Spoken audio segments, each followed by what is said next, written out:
ዝምተኝነትህን አይቶ ሊጠቀምብህ የሚፈልግ ብዙ ሰው አለ። ለነዛ ሰዎች ማን እንደሆን ካሳያቸው። ዝምታ ወርቅ ነው ብለን እንጂ በዝምታችን ላይ ሰዎች ተረማምደው እኛ ላይ ሊጠቀሙ አይገባም። አዎ ብዙ ከማውራት ብዙ ዝም ማለት ብዙ ትምህርት ያስተምራል። ነገር ግን አንዳንድ ሰዎች ዝምታህን እንደ ሞኝነት አይተው ይሄማ ሞኝ ነው ይሄንማ ልጠቀምበት ብሎ ሊጠቀምብህ የሚፈልግ ሰው አለ። ስለዚህ በዝምታህ የተነሳ ሰው እንዲጠቀምብህ እንዳታደርግ። ገደብ ሊኖረው ይገባል። ዝምታ ከገደብ ያለፈ ዝምታ ሰዎች እንዲጠቀሙብህ ያደርጋል። መናገር ባለብህ ሰዓት ተናገር። ኖ ማለት ባለብህ ሰዓት ኖ በላቸው እንጂ ማንም መጥቶ ይሄ እኮ እንደፈለክ መጠቀም ትችላለህ ብሎ ሊጠቀምብህ አይገባም በፍጹም። እኔ ስላሉ ነው እንዲህ አይነት ሰዎች ስላሉ ነው የሰውን ዝምታ እንደ ፈሪነት የሰውን ዝምታ እንደ ሞኝነት የሚያዩ ሰዎች ስላሉ ነው። ስለዚህ ለነዛ ሰዎች ደግሞ ማን እንደሆን ካሳያቸው፣ ትክክለኛውን አንተነትን አሳያቸው። መናገር ባለብህ ሰዓት መናገር እንደምትችል አሳያቸው።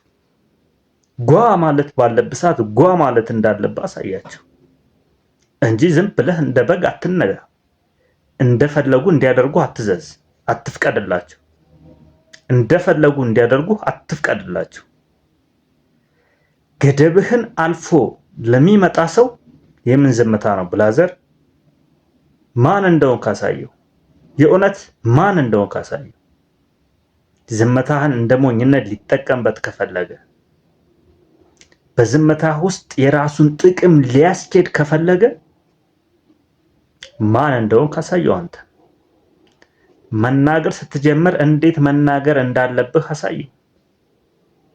ስለዚህ እኔ በዚህ ቪዲዮ የምነግርህ ነገር ቢኖር እኔ ብዙ ሰዎች ስላየው በዝምታችን ውስጥ ሊጠቀሙብን የሚፈልጉ ሰዎች አሉ።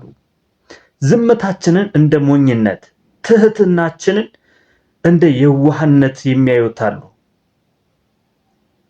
ዝም ማለት ጥሩ ነው፣ ብዙ ነገር ያስተምርሃል። ነገር ግን ከመጠን በላይ ዝምታ ሊጎዳህ ይችላል። ምክንያቱም አሉ የሰውን ሞኝ ነው ይሄ ሰው ሞኝ ነው ብለው በዛ ሰው ላይ ሊጠቀሙ የሚፈልጉ ብዙ ሰዎች ስላሉ ለነዛ ሰዎች ደግሞ የእውነት እንደነገርኩ ማን እንደሆን ካሳያቸው እንጂ እንዲጠቀሙበት አትፍቀድላቸው። ዝምታ ይሻላል፣ ዝምታ ወርቅ ነው ቢባልም ገደብ ካለፉ ከመጠን በላይ ገፍተው ከመጡ መልሳቸው ብላዘር። ምንም አንተ ላይ ማንም ሰው እንዲጠቀምበት አታድርግ። ፈቅደህ ጥቀመው እንጂ ማንም ሰው ፈቅዶ እንዲጠቀምብህ አታድርግ። በቃ ይህንን ያዝ።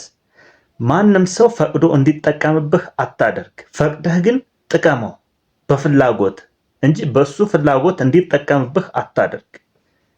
በቃ ይሄንን ካደረግ አንተ በሁሉም ነገር አሸናፊ ነህ። ዝምታ ጥሩ ነው፣ ነገር ግን በዝምታ ውስጥ ሆን ብሎ ሊጠቀምብህ የሚፈልገውን ሰው ማን እንደሆን ካሳየው። ይመች። ይህን ቪዲዮ ሰብስክራይብ፣ ላይክ አድርጉት። ቀጣይ በአስተማሪ ቪዲዮ እንገናኛለን። ቻው።